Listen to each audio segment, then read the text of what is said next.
اوفا د چین او طالبان د حکومت ترمنځ د پټو تړونونو پر بدو پایلو اندېښنه څرګنده کړې. سلام درنو لیدونکو، ستړي مه شئ. اوفا د یو راپور په خپرولو د چین او طالبانو د حکومت ترمنځ د پټو تړونونو پر بدو پایلو اندېښنه څرګنده کړې. د اوفا په وینا د چین او طالبانو ترمنځ د پاکستان د دفاعي صنعتي کمپلیکس په منځګړیتوب د چین له اقتصادي کمربند سره پټ تړونونه شوي دي. دغه اداره وایي چې طالبان د حکومتوالۍ په سیستم نه پوهیږي او دوی د عصري نړۍ له اصول او تعاملاتو څخه ناخبره دي.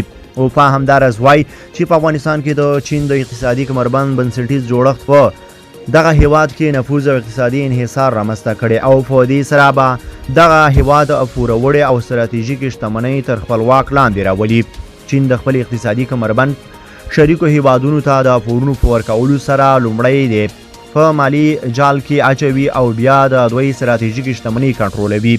طالبان د پاکستان دفاعي صنعتي کمپلیکس ته د تاوان په ورکولو سره هڅه کوي چې د پاکستان ملاتړ وساتي.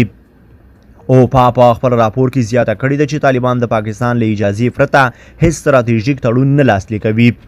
اوپا له یو شمېر هیوادونو سره د چین د اقتصادي کمربند بنسټیز جوړښت په اړه د بیلګې په توګه سریلانکا ته اشاره وکړله چې د ډیرو پورونو له امله اړه شوه چې د هامبونټواټا بندر کنټرول د راتلونکو 9 کالونو لپاره چینایي شرکت ته وسپاري.